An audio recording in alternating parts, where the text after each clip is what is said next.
Assalamualaikum warahmatullahi wabarakatuh. Selamat malam pemirsa, berjumpa kembali bersama saya Muhammad Maulana Fazra yang akan menemani Anda selama beberapa menit ke depan dengan informasi yang aktual dan terpercaya. Berikut informasinya untuk Anda. Peristiwa kerusuhan demo yang mengguncang Indonesia, khususnya kota Makassar pada akhir Agustus 2025 lalu, hari ini memasuki babak baru di meja hijau.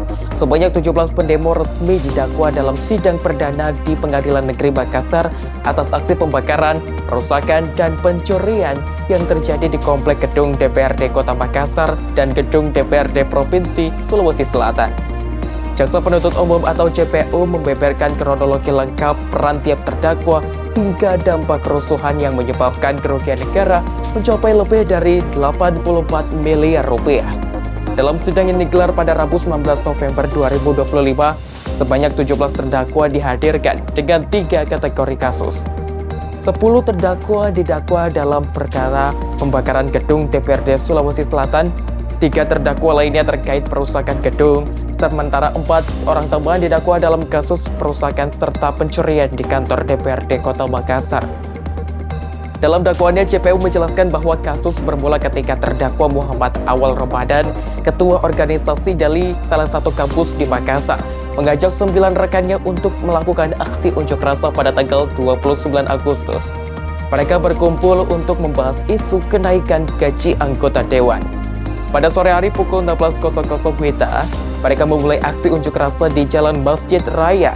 Aksi berlangsung damai pada awalnya, namun sejumlah massa terus bertambah hingga sore menjelang malam.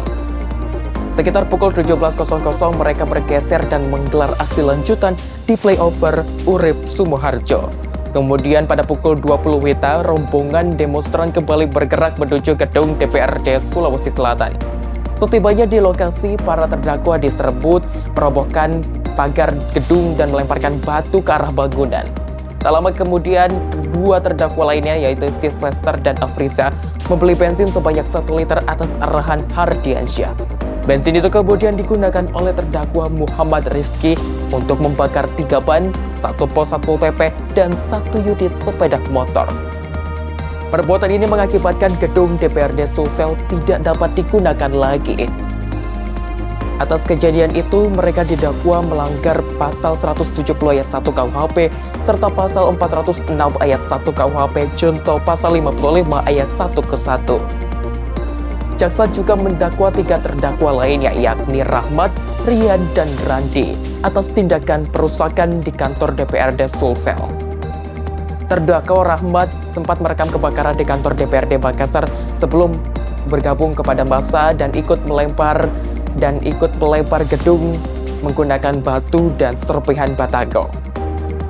Sementara 2 terdakwa lainnya, Rian dan Randi, disebut ikut melempari gedung bahkan membawa kayu sepanjang 1 meter.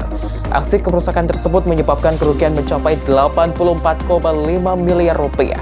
Ketiganya dijerat pasal 170 ayat 1 junto pasal 64 KUHP. Kasus berikutnya menjerat seorang pengemudi ojek online bernama Bahasrullah. Ia didakwa merusak sejumlah mobil yang terparkir di halaman gedung DPRD Makassar dengan memukulkan kaca menggunakan besi pipa. Akibat aksinya, mobil-mobil yang rusak tidak lagi dikenali pemiliknya.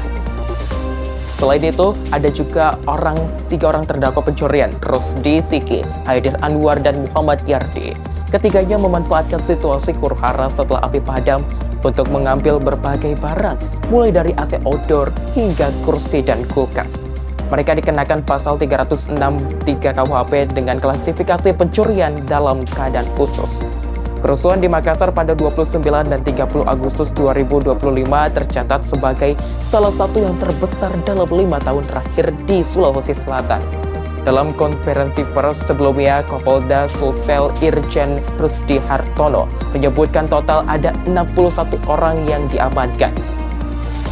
Dari jumlah tersebut, 13 diantaranya adalah anak di bawah umur. Semuanya telah dipulangkan kepada orang tua setelah melalui pemeriksaan dan pembinaan. Sementara 48 orang lainnya menjalani proses hukum terkait beberapa lokasi kericuhan. mulai dari kantor DPRD Makassar, kantor DPRD Sulsel, kantor Kejaksaan Tinggi Sulsel, hingga kantor DPRD Palopo. Persidangan yang baru memasuki tahap pertama ini diharapkan mampu memberikan kejelasan terhadap pertanggungjawaban hukum para pelaku kerusuhan. Kasus ini sekaligus menjadi pengingat bahwa aksi demonstrasi yang awalnya bertujuan menyuarakan aspirasi dapat berubah menjadi tindakan kriminal apabila tidak dikendalikan. Demikian informasi yang dapat saya sampaikan. Saya Muhammad Maulana Fazra pamit undur diri dari hadapan Anda. Wassalamualaikum warahmatullahi wabarakatuh.